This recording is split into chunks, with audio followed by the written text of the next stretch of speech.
first I'm going to introduce our three speakers. Jennifer Reut, the editor of Landscape Architecture magazine, is an architectural and landscape historian who has also had several other careers that, thanks to their being prior to the internet, shall remain shrouded in mystery. Dennis Carmichael is a licensed landscape architect with 48 years of experience designing parks, plazas, and waterfronts across America.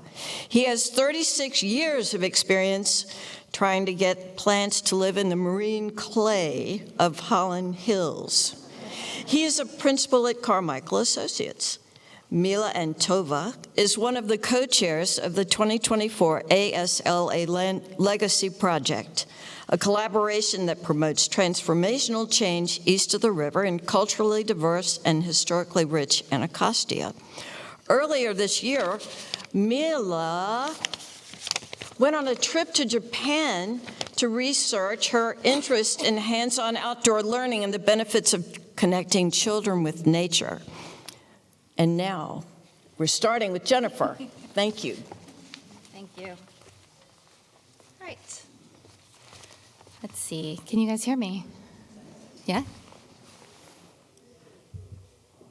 Oh, my God. There it is. Okay. Hi, good afternoon. And apologies, I'm going to be reading today because otherwise I wander off topic. Thanks for coming to this panel. Louder, like this. Okay. Thanks for coming to this panel on the historic landscape of Hollin Hills. I'm very glad that we have this time to talk about landscape because it's a very important part of the development and is significant not just in Washington, D.C., but nationally. As is often the case with landscape architecture, the landscape character as a designed feature is also much less recognized than the architecture, but you're going to hear more about that from our speakers later. I was asked to talk a little bit about the kinds of ideas in American landscape architecture that shape the three designers that are associated with this development, and that's Lour Bernard Voigt, Eric Pepke, and Dan Kiley. You've probably heard their names in every single panel you've been to today, and that is a good thing from my point of view. So this is actually a much easier task than I first imagined because there are so many linkages and overlaps in their experience and education. And I think that our short little excursion into their backgrounds will hopefully help kind of distill the way American modern landscape architecture, and in this case represented by Hollin Hills over here on the left, differed from European modernist landscapes and European moderns in general that was rooted in Bauhaus School of Art, Architecture, and Design in Germany, which is somewhat playfully represented here on the right. So Goodman and his architectural colleagues were working at the close of World War II, and they called the architecture at Hollin Hills contemporary rather than modernist, perhaps because of modernism's taint being associated with Germany, or perhaps because of its associations with social housing. But regardless, Hollin Hills, he chose to work with not just any landscape architects, working in a modernist or contemporary idiom, but these three people who were steeped in the ideas of regionalism and modern landscape that were emerging in a very particular place at a very particular time. All right, so the landscape design of Hollin Hills, to my mind anyway, actually really begins in the Midwest. Charles Goodman graduated from the Armour Institute of Technology in 1934, which is in Illinois, just a few years before Mies van der Rohe arrived from the Bauhaus and transformed that institution into the Illinois Institute of Technology, ITT. As a young architecture student in Chicago, Goodman was likely the student of work of Louis Sullivan and his protege, Frank Lloyd Wright. And it is through the latter's writing on landscape and his close attention to the fittingness to site that Goodman was likely also aware of Jens Jensen. Jensen arrived in 1884 from Denmark and begins working in the Chicago park system as a laborer and working his way up to superintendent and landscape architect for the city's West Park system. In 1919, he delivers his report on the West Park system, in which he sort of sets out his vision for landscape. And it's very important to note that this is not just a vision about like what plants are we going to use, or what is the structured arrangement of trees. And it's not really even confined to parks or to landscape design, but it's really one that thinks kind of holistically about the landscape in and of the city. So this includes recreational buildings, agriculture, trails and greenways, paths, community planning and community buildings, nature preserves, these kinds of things, all spaces that are defined by human activity as much as humans are defined by them. He emphasized the role of native plants and ecologies and the regional character and cultural history that were also deeply embedded in his approach.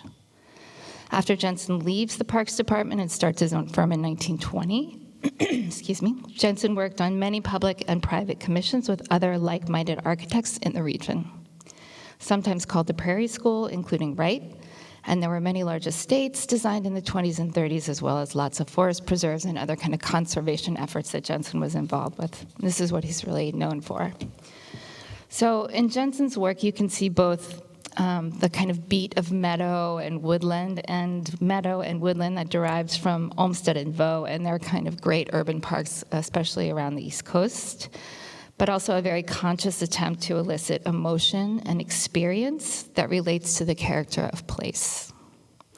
Like many in Chicago in the early 20th century, Jensen was a social reformer, and he drew from the transcendentalist strain in American thought that revered nature, in part for what it could do for the human spirit and the physical health of city dwellers.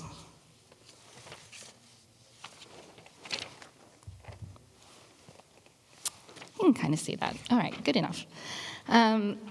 This brings us to the 1920s, and this is a really generational and shaping time, particularly in architecture, and for, I think, most of the people at this audience, the reputation of the Bauhaus and in the development of modern architecture is pretty well known, so I'm not going to go into it here. When Bauhaus was dissolved, many of the faculty left Germany and some arrived here in the United States. Director Walter Gropius ends up at Harvard. Art faculty Joseph and Annie Albers end up at Black Mountain College in Asheville, and Moholy-Nagy and Mies went to Chicago. So the question at this moment is, what of the European modernist approach to landscape design, what is that? And it's a troubling question because part of the modernist project, in a sense, was to be agnostic to site. And that's kind of a political position, not just a design concept. In Europe, where layered historic, monumental and historic urban fabric is really everywhere, denying the character of the site is a way of kind of projecting radical social change, right? Just kind of reject these layers. So modernist planning is emphasizing rational planning, the reduction of landscape to green spaces on a grid. European modernism used landscape as a tool for enhancing architecture. Despite the expansive linear glazed windows and permeable interior spaces that brought in light, landscape was still mostly a pictorial element, a setting for the architectural object, or something from which architecture might borrow to enhance its own spatial character. Often the monumental scale of utopian or modernist cities neglected the human scale altogether, leaving people isolated in expansive, alienating spaces between buildings.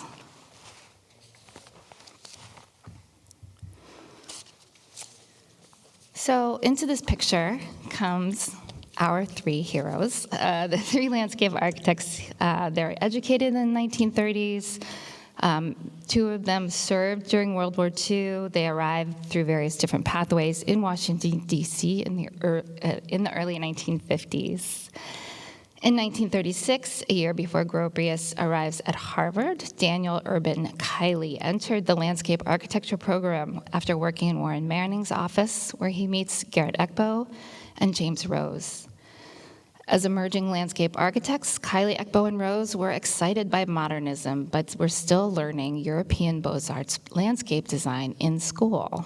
And they struggled to reconcile modernist precepts and integrate major ideas from modernist architecture into landscape architecture.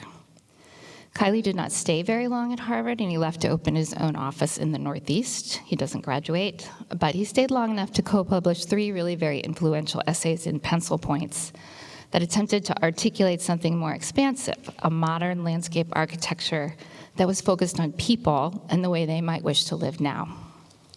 So it's a quote from one of those essays in 1939. "Plants have an inherent quality, as do brick, wood, concrete, and other building materials, but their quality is infinitely more complex," they wrote in 39. The techniques are more complicated than in Beaux-Arts patterns, but we thereby achieve volumes of organized space in which people live and play rather than stand and look. So Lour Bernard Voigt was also born in Illinois and studied at the University of Illinois before heading to Harvard. There he met and worked briefly for Kiley and taught for a year, taught landscape architecture and botany at Black Mountain College before eventually moving to Washington, D.C. He served in the Office of Strategic Services before moving and eventually working for National Capital Parks and into private practice, where he served out the rest of his very too brief career. And lastly, Eric Pepke emigrated from Germany in 1929, worked in counterintelligence during World War II. He moved to D.C. in the 50s, where he had several major public landscape commissions, as well as a few for overseas embassies in Haiti and Peru. So in these 3 figures, we have one kind of narrative of American landscape architecture in the mid-century. Educated by the Bauhaus, trained faculty at Harvard, drawing on Olmsted and Jensen's social programs, and appreciation for the vital character of a regional landscape and architecture's place within that, and the progressive craft pedagogy of Black Mountain College. But they were also men of their time, and like Kiley, Echo, and Rose, sorry about that, I just lost my page, but anyway, like Kiley, Echo, and Rhodes, they really had to come to terms with the time that they were working in and find a way to take these ideas and really apply them to the modern moment. So we're going to talk about suburbs and popular culture for my last 2 slides. These are 2 things that we've talked about quite a bit today, so you're going to see and hear some things you've heard before, but maybe in a landscape context that'll feel different. So by far the most urgent problem, and you've heard this over and over, in the post-war period was housing, particularly housing for an emerging middle class. Landscape architects had been taking the lead on planning residential developments since Riverside, which you see on the right, again in Illinois, designed by Olmsted and Vaux in 1869. But by the end of World War II, the landscape-driven suburbs, the garden apartments were not providing the density of housing that was needed. Modular building strategies that Goodman and other architects learned during World War II translated in the mid-century context to plans for housing that could be rapidly and inexpensively assembled. Residential developments were planned for the maximum number of houses and the minimally articulated yards. And I'm showing you, I think, on the left side over there, Levittown, from above, one of the Levittowns. Sites were graded to conform to the plans, and houses were sited irrespective of the landscape features. And I want to pause because it's very important to note and to recognize that degree to which these new homes were kept out of the hands of Black families who were excluded from new white suburbs through covenants, redlining, intimidation, and violence, and who simultaneously saw their historic home neighborhoods erased through the urban renewal in places such as Southwest DC, where Goodman and Pepke worked together on River Park Cooperative Homes, which you see in the previous slide, actually. All right. So one last thing I kind of want to talk a little bit about is popular culture. And we have talked about that, and we've seen the house plans, but we haven't talked very much about how landscape is kind of like implicated into this push for particular kind of living that comes out of the popular culture of women's magazines in particular. So Popular Mechanics, Better Homes and Gardens, House Beautiful, they all publish plans of homes and even neighborhoods, as you can see hopefully a little bit in this image, that were meant to assist white families in knowing just what kind of modern home they should want and how they were supposed to live inside that space was also a big part of that advice. The design of houses began to be connected explicitly with both consumption and politics. And I'll give you just like one example of how this played out, but there are many if you read the editorial content of some of these magazines.